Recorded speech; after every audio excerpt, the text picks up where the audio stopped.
Hello बच्चों, कैसे हैं आप सब। आई होप सब बहुत अच्छे होंगे। स्वागत है आपका अपने यूट्यूब चैनल मैड्रिक मोशन में। और मैं लेकर आई हूं आपका टॉपिक ऑस्मोसिस।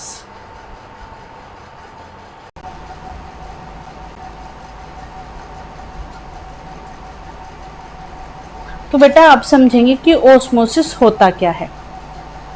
ठीक है, तो ऑस्मोसिस में जैसे कि हमने आलू के एक्सपेरिमेंट से देखा कि पानी वाले बीकर में आलू फूल जाता है और साल्ट वाले बीकर में आलू कैसा हो जाता है, श्रिंक हो जाता है। तो उसमें हुआ क्या कि बीकर से पानी आलू के अंदर चला गया, क्योंकि अगर बीकर के अंदर पानी था ना, तो पानी बीकर से के अंदर जो आलू पड़ा था उसके अंदर चला गया।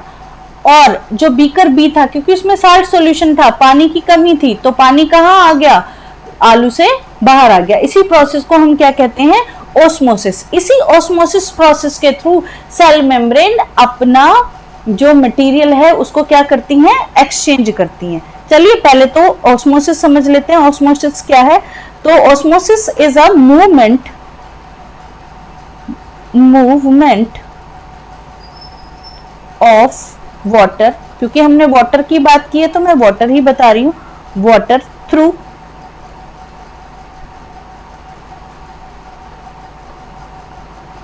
a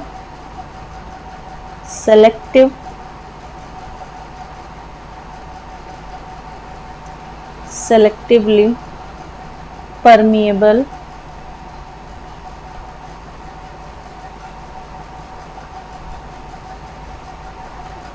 membrane, ठीक है, is called osmosis। ठीक है बेटा। तो जब हमारा वाटर सेल मेम्ब्रेन से मूव करे, या तो बाहर जाए या अंदर आए। सपोज करो हमारी ये सेल है ना, और सेल के अंदर क्या होता है बेटा, साइटोप्लाज्म होता है। क्या होता है? साइटोप्लाज्म। अब इस सेल को आप किसी बीकर के अंदर डाल रहे हो, ठीक है, और बीकर में क्या भरा हुआ है, वाटर भरा हुआ है। ठीक है, क्या भरा हुआ है, वाटर भरा हुआ है। अब इस सेल के अंदर पानी की कमी है, तो पानी क्या होगा, ज्यादा से, क्योंकि बीकर के अंदर पानी पानी भरा हुआ है और तो कुछ है नहीं, तो ये ज्यादा से कम की तरफ जाएगा। यानी कि जिधर कम है ना, उधर की तरफ पानी क्या करने लगता है, मूव करने लगता है। तो पानी की ये जो मूवमेंट है through the semi permeable membrane, या कह दो सेलेक्टिवली परमेबल मेम्ब्रेन के थ्रू, इसी प्रोसेस को हम क्या कहते हैं, ऑस्मोसिस कहते हैं। ठीक है बेटा, क्या कहते हैं, ऑस्मोसिस कहते हैं। चलिए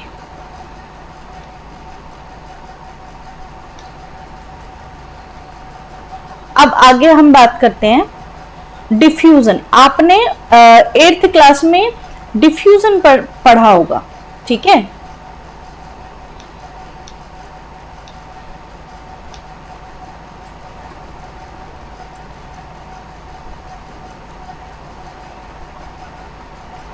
चलिए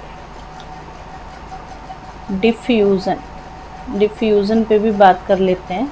डिफ्यूजन क्या है, ठीक, इनमें दोनों में अंतर समझो।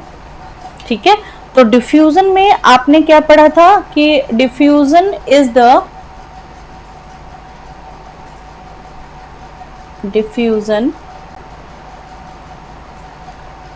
The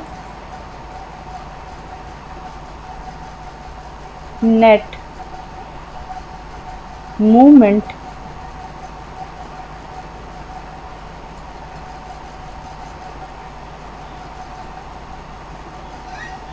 from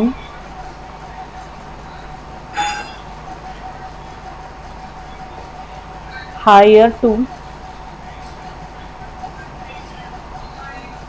lower concentration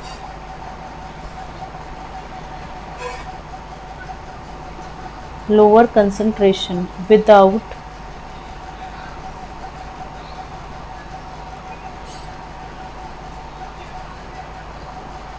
selective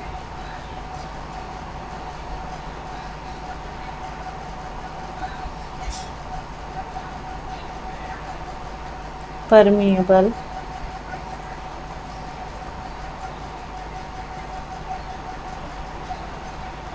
membrane। ठीक है, अब देखो दोनों में कंपेयर करते हैं हम लोग।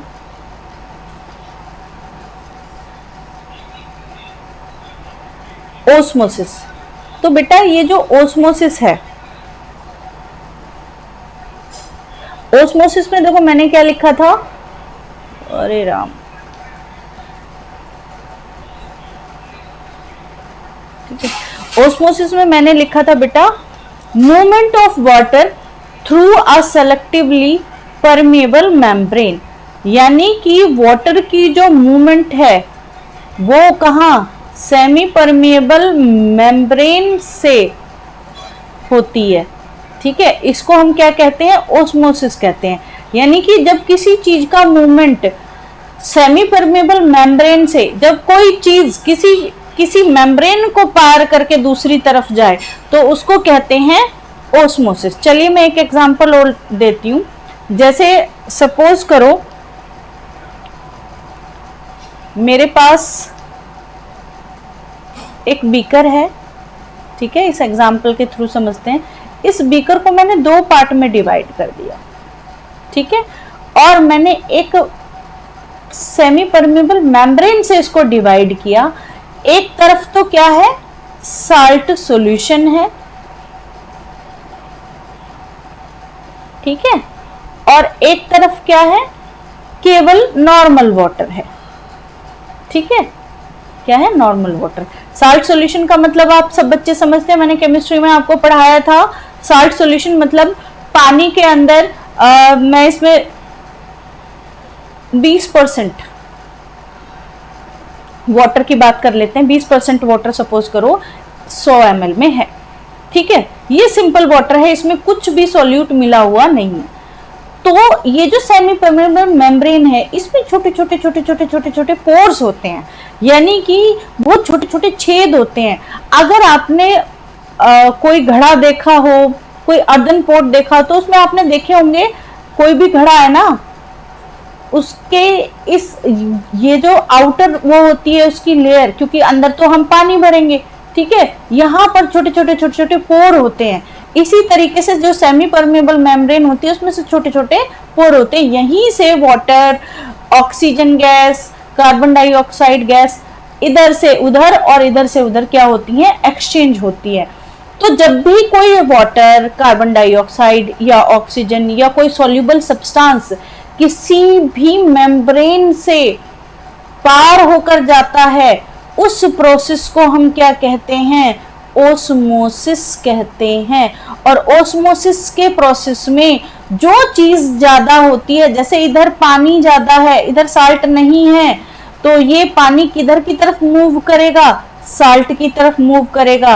और ये तब तक मूव करता रहेगा जब तक साल्ट वाली साइड पानी इस वाली साइड के बराबर ना हो जाए, ठीक है, जब तक दोनों तरफ पानी की अमाउंट बराबर डिस्ट्रीब्यूट ना हो जाए, ये तब तक क्या होता रहेगा, मूव करता रहेगा। आई बात समझ में? यानी कि osmosis is the process that the movement of water is pass through the semi permeable membrane, या आप कह दो सेलेक्टिव परमेबल मेम्ब्रेन के थ्रू जब पानी पार होता है एक तरफ से दूसरी तरफ, उसको हम क्या कहते हैं, ओस्मोसिस।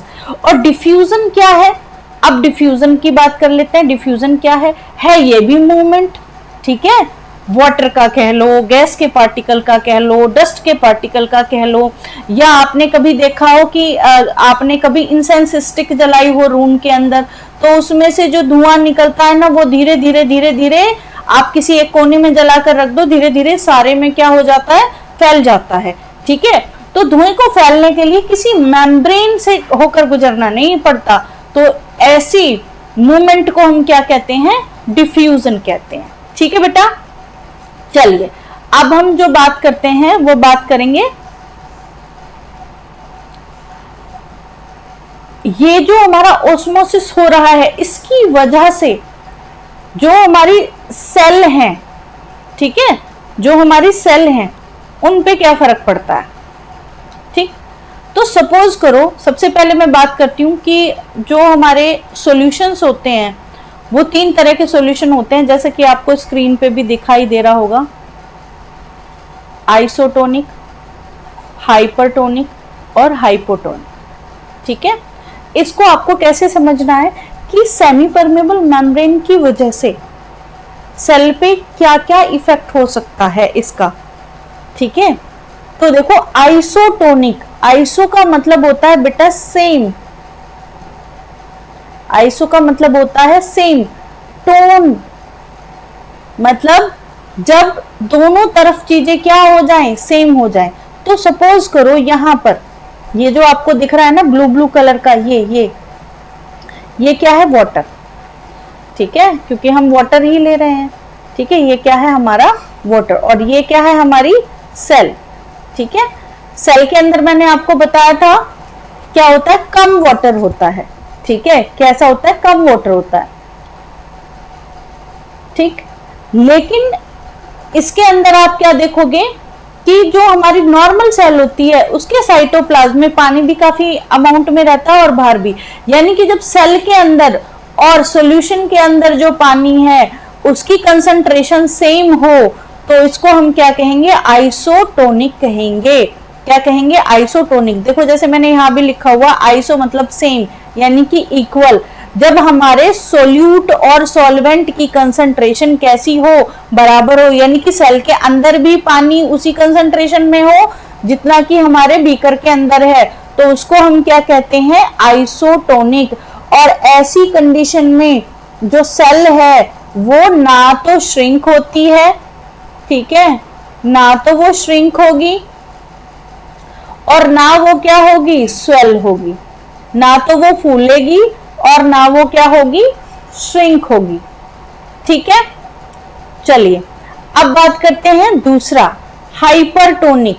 हाइपर का मतलब होता है बेटा मोर, ठीक है, यानी कि मोर सोल्यूट। ठीक है, यानी कि मोर सोल्यूट।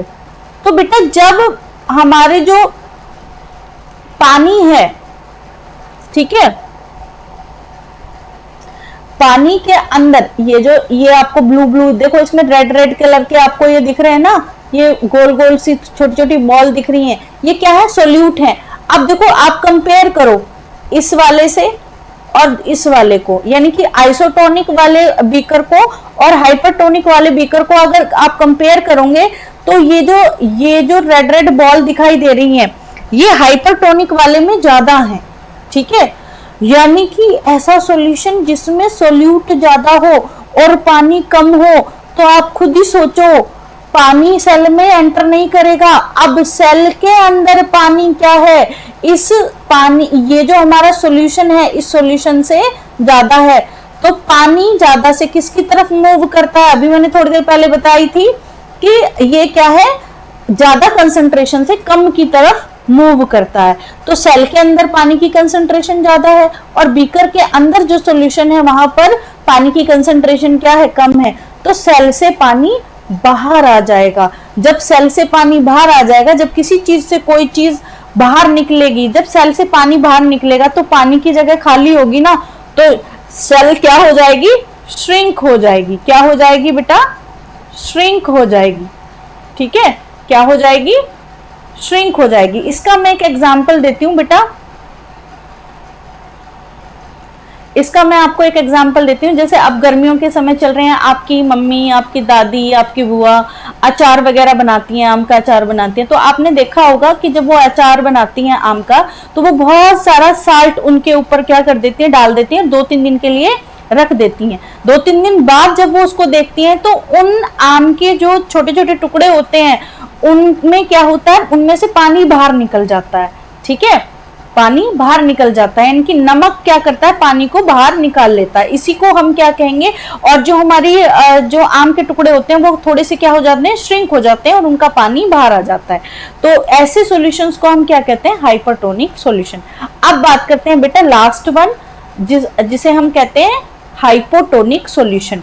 हाइपोटोनिक, हाइपो का मतलब होता है लेस, मतलब जब पानी के अंदर सोल्यूट कम हो, जब पानी के अंदर सोल्यूट कम हो, ठीक है, और हमारी जो सेल है, अब जब पानी के अंदर सोल्यूट कम है, पानी ज्यादा है, अब जो हमारा ये बीकर है और सोल्यूट कम है, पानी की अमाउंट ज्यादा है, तो पानी क्या करेगा, पानी सेल की तरफ मूव करेगा और सेल क्या हो जाएगी, सेल में पानी भरता जाएगा भरता जाएगा भरता जाएगा और सेल क्या हो जाएगी, ये स्वेल कर जाएगी, फूल जाएगी। ठीक है, ये क्या हो जाएगी, फूल जाएगी।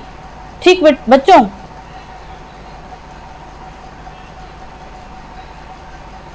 फूल जाएगी। तो आपने रेजिन देखे होंगे, ठीक है, क्या देखे होंगे, रेजिन।